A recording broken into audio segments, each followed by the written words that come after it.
Blessings to you all. Thank you for tuning back with me, Toya. If you're new to the garden, welcome. This is a garden of peace, spirit, love, and truth. So if you feel any of those things in your spirit, you're more than welcome to subscribe button and vibe out with me in the upcoming videos. Guys, it is raining outside and it is thundering and I think it's slightly hailing. So if it gets a little noisy, work with me. Glory unto the Lord. We are just going to jump right into it today, and we are coming out of Proverbs 19:23. Glory unto the Lord. It says, "For the fear of the Lord tendeth to life, and he that haveth shall abide satisfied, and he shall not be visited by evil." So basically what this verse is saying, that when you have life and you put all your fear into the Lord, he's going to protect you at all times. You are not going to be unprotected at all. He's going to protect you at all times because he is your rock. He is your protector. He's going to make sure no stumbling blocks are on your path. He's going to make sure nothing is in your way to bother you. And he's going to make sure that you're safe, that you're okay. And as it says, put your fear in the Lord and you shall abide satisfied. And that's what I'm saying. God is your rock and God is your protector. Again, no harm is going to come to you. And see, when you put all your fear into the Lord, you become fearless. You have nothing to fear. You have nothing to worry about. Again, you have no stumbling blocks in your path and no evil is trying to mess with you. And see, when I casted off my fears and I really just prayed them off and I gave them all to the Lord, my life was completely different. I literally had people who I literally knew my whole entire life asking me, "Who are you?" And when I first got asked that question, it was just like, that's a little strange. Coming from you, that's a little strange. And it's just like, but at the same time, I had to be aware that I'm not the same person that I was. I'm not the same person who they may have knew or they may have been around, because I casted all my fears off to the Lord. I let God truly have it all and I put all my fear into the Lord. So again, like, I didn't have anything to worry about. I didn't have any anxiety to keep around myself. I didn't have any insecurities or irritation or things that just messed with my spirit. I didn't have any of those things because I allowed God to be that protector for me. I allowed God to really consecrate me and really put me away righteously. So I didn't really have to deal with anything because God was dealing with everything. Again, I used to have bad anxiety. Like anxiety that I didn't even knew I had.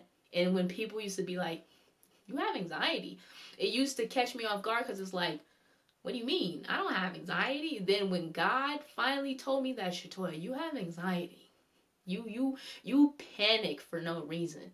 You worry about things that are just vanities. You worry about things that really truly don't even really need to worry about.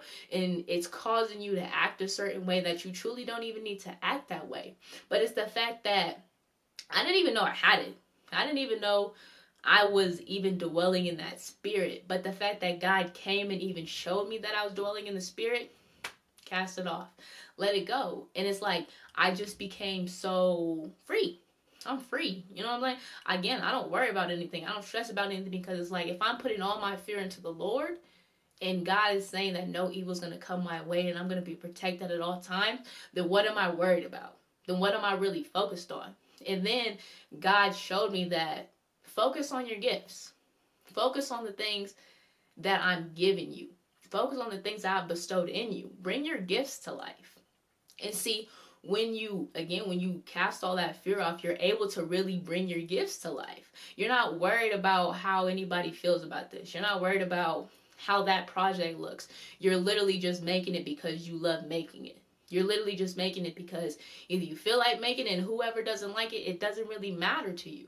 See, I used to be so like, oh, I don't want to do it like that because I feel people. I used to be such a people pleaser.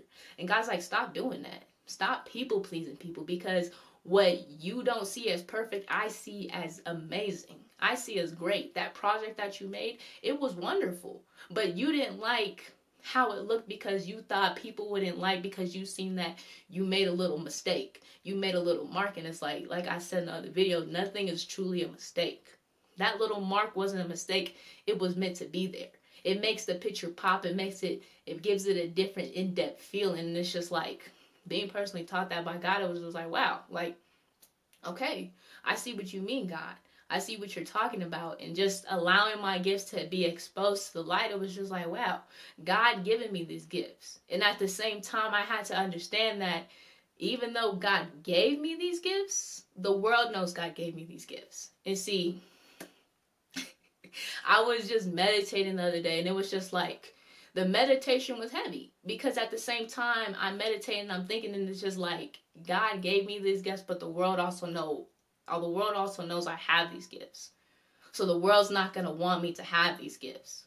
The world's going to try to do things and make me feel a certain type of way and make me believe that I don't even have these gifts that I truly have. They're going to try to make me feel like God didn't really put those gifts in me. They're going to try to make you feel like, they're going to try to make you believe that God really didn't do anything with you. They're going to try to make you believe that what you believe in and what your truth isn't your truth. That you're delusional. That you're thinking of things that aren't really real. And it's like, one big thing for me that I truly had to understand was that God gave me gifts, but at the same time, I'm with God in a world that doesn't really acknowledge God the way I acknowledge God. In a world that doesn't really indulge in the Lord and really be with the Lord the way I am with the Lord. So it's like, I just had to learn that the world doesn't like any of it. The world doesn't like that God gave you gifts. The world doesn't like what God has truly bestowed upon you. The world's going to try to contradict things or be like, oh, that happened because that happened. Oh, that happened. And it's like, they're going to try to find a way to contradict what you believe in. They're going to try to find a way to contradict what you truly believe is truth. What you truly believe is something that God has really instilled in you. They're going to try to contradict it. They're going to try to make you go against yourself and go against your beliefs. And if you allow yourself to believe that, God is blocking you from all that. And when you just allow God to be your rock and your protector, God is protecting you from all that. There's nothing that's really going to make you stumble. There's nothing that's really going to make you believe in something that isn't true. Because what they're saying and what the world is saying isn't true. What they're putting out there, it isn't true. And you know it's not true. And so when you just live in that notion of, only God is going to really tell me the truth on everything. The world's going to say what the world's going to say. The world's going to believe what the world truly wants to believe in. But it's like, at the end of the day, I'm with God. I'm rocking with the Lord. I'm doing everything God wants me to do. And it even says right here. Let me find it. Go around to Lord. It even says right here, you shall not be visited by evil. There's nothing that's going to bother you. There's nothing that's going to stop you from believing in the Lord. There's nothing that's going to stop your gifts that God has given you. When you just, again, place all those fears, place all your thoughts just in the Lord. And see, what I like to personally think about is me holding on to God's pocket. And see, it's me holding on to God's pocket. It's not me putting God in my pocket. Because me holding on to God's pocket, just how a child would hold on to you, you're able to move. And when you just hold on to God's pocket, God's still able to move. God's still able to do what he has to do to get you where you need to be. And see, when you put God in your pocket, it limits him. If you put something in your pocket that's alive, you're limiting it from moving. You're limiting it from having any motion or any function. So when you just put God in your pocket, you're placing a limit upon God that is limiting him in things that he wants to do for you, things that he needs to do for you, and things that he personally has aligned for you when you limit to him. So when you don't limit to him and you just let God do what God does, it makes everything so much more easier. It makes everything just go the way everything is going to go. And it's going to go great because you're giving God that control. You're giving God the wheel to the boat. And just like how baby chicks get on their mother or their mother goose or their mother geeses and they're like swimming in the pond, but the babies are on the mother's back, that's exactly how I am with God. And that's exactly how I recommend anybody else be with God. Just be on the back of the Lord. Just allow God to go where he's going to go and allow God to steer that boat, because God is going to steer you into greatness. God is going to steer you into promises. God's going to steer you into covenants. God's going to steer you into that land filled with milk and honey. And it's like, he's going to bring you into salvation when you just allow him to move that boat. He's going to bring you into salvation and show you something that you truly never seen before. He's going to unlock something in you that you didn't even know, that everybody else was telling you that that's not true. You don't have that. You don't have that gift. You can't do that. And it's like, you really do. But everybody else may not believe you, but God believes in you. God knows you can do it, because God knows what he put in you. Glory unto the Lord. And when you just allow him to steer that boat and you just allow him to do what he does, God's going to show you great miracles. And the other day I was also flipping in Daniel, and I landed at the part where he got thrown in the furnace with his friends. And it was just like, for me, that's a significant story, because not only did they get thrown in a fire, like it's a fire, guys. The people that was taking Daniel and his friends up to the furnace in the fire, they died, literally. Like, the fire quenched them.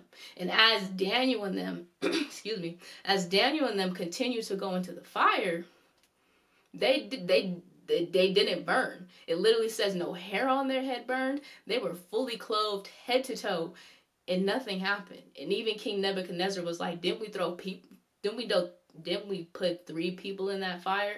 And the servant was like, yeah. And he's like, well, why do I see 4 and one of them looks like the son of God, like a man of God? And I'm just like, wow, like, that's a significant story to me, because it's like, when you just hold on to God's pocket and you just become fearless, like Daniel and his friends, like, they were not going to bow to that idol. And Daniel even said, if God's going to save us from this furnace, God's going to save us from this furnace. But even if he doesn't, we're still not going to bow to you. And it's like, that was such a powerful message to me, because it's just like, through thick and, glory unto the Lord, I'm losing my breath. Through thick and thin, I'm going to rock with God. Through thick and thin, I'm going to stand with the Lord regardless. Because either way, I know God has been truthful to me. Either way, I know God has been good to me. So I'm going to continue to rock with God. And reading that story, it's just like, God is your ultimate protection. You can't tell, like, I know that furnace was huge if they were just pushing people in there. And you can't tell me that if even the people that were taking them up there perished, and they walked out with nothing, they didn't have no cinches on them, they didn't have no smoke coming off them, I'm pretty sure they didn't even smell like fire. And it's just like, that's a huge miracle. I know it's the ancient days and God was really prominent in those ancient days, but I still believe God can do those things in this day. I still believe God is that God that can still save me from a burning furnace. So it's like, reading that story, it really hits me every time I read it, because it's like, that's faith. That's God's ultimate protection. That's God truly, that rock that's protecting you from any and everything. And it's just like, wow, like, even if you're camping and you're sitting by the fire and you're camping, you're still some distance away, because that fire is hot. And it's like, imagine just sitting so close to that fire, you're laying by it. But they was in the furnace. They were in it. And it's just like, wow, like, God was really with them. God was really protecting them. And it's like, being in that whole situation, like, I even try to imagine myself in those situations, and it's just like, God. That's the only thing I can think of when I think of that situation, God, because there ain't no other way. Glory unto the Lord. And it just shows me again, like, that's your ultimate protection. If God's protecting them from being literally in a fire, what more do you think God could protect you from? What more do you think God can shield you from? You know what I'm saying? Anxiety, fear, all that, that's nothing. All that other stuff that the world has going on is nothing.